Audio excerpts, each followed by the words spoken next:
Bonjour et bienvenue dans le flash d'information. Le président de l'Afrique du Sud, Cyril Ramaphosa, est arrivé hier mercredi 1er décembre à Abidjan dans le cadre d'une visite de travail de 72 heures. Il a été accueilli à sa descente d'avion à l'aéroport international Félix Houphouët-Boigny par son homologue, le président Alassane Ouattara. Herman Guivet, lui aussi, était sur place.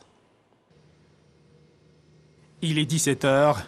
Passé de plusieurs minutes, l'avion transportant à son bord le président sud-africain, Cyril Ramaphosa, se pose sur le tarmac de l'aéroport Félix Houphouët-Boigny d'Abidjan.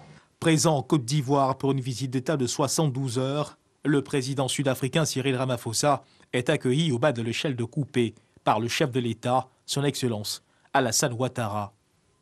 Cyril Ramaphosa, le président sud-africain, reçoit le traditionnel akwaaba, le bouquet de fleurs, toute la symbolique de la bienvenue en Côte d'Ivoire, comme pour lui dire qu'il est bien chez lui, ici, en Côte d'Ivoire. Les deux hommes se connaissent bien, échangent de civilité entre eux, puis le président sud-africain reçoit les hommages du Premier ministre ainsi que de plusieurs membres du gouvernement présents au bas de l'échelle de coupé. Les honneurs militaires sont ensuite présentés au président sud-africain par 5 détachements, 3 détachements de la garde républicaine, 2 de l'école de gendarmerie d'Abidjan, la musique de la garde républicaine, le drapeau et sa garde.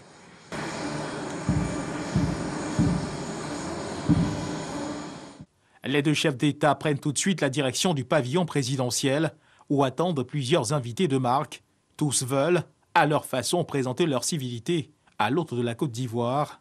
Le président sud-africain, le président ivoirien Alassane Ouattara se retire ensuite dans un salon privé du pavillon présidentiel pour un bref échange. À l'extérieur, les têtes couronnées forment une haie pour saluer l'arrivée du président sud-africain, une façon de lui dire « bienvenue en terre ivoirienne ». Échange terminé, le président Alassane Ouattara et son hôte, le président sud-africain Cyril Ramaphosa, prennent place à bord de leur véhicule de commandement, direction le palais présidentiel. Et le président Cyril Ramaphosa aura à son agenda plusieurs activités, notamment l'entretien ce jeudi avec son homologue ivoirien qui sera suivi de la signature d'accords bilatéraux. Puis il présidera aux côtés du président Alassane Ouattara la cérémonie d'ouverture du Forum économique ivoiro-sud-africain. Hier mercredi 1er décembre, un conseil des ministres s'est tenu au palais de la présidence de la République, au plateau sous la présidence du chef de l'État. Plusieurs sujets étaient à l'ordre du jour. Le Conseil a par exemple adopté un projet de loi portant plan national de développement pour la période 2021-2025. 2 décrets ont également été adoptés. Il s'agit d'un décret portant attribution, organisation et fonctionnement des établissements publics hospitaliers nationaux et un décret portant attribution, organisation et fonctionnement des établissements publics hospitaliers régionaux. La Côte d'Ivoire vendra l'électricité à la Sierra Leone. Le contrat a été signé hier 1er décembre en présence du ministre des Mines, de l'Énergie et du Pétrole. Ce sont donc 70 gigawattheures d'électricité qui seront fournis les 2 prochaines années à la Sierra Leone et 100 gigawattheures la 3e année. Le reportage de Jean-Louis Gbangbo à suivre dans le 13h. Michelle Bachelet, la haut-commissaire des Nations Unies, est en visite au Sahara, haut-commissaire donc des Nations Unies aux droits de l'homme. Elle a achevé hier mercredi un séjour au Burkina Faso avant de s'envoler pour le Niger, annonçant l'ouverture d'un bureau de l'agence onusienne à Ouagadougou pour y suivre la situation des droits humains. Et cela alors que le pays fait face à une recrudescence de l'insécurité due aux groupes armés liés au terrorisme. La représentante onusienne est également revenue sur les récentes contestations populaires visant le président Kaboré en insistant sur l'importance du dialogue et de la participation de la société civile pour faire face aux nombreuses crises majeures et croisées que traverse le Burkina Faso.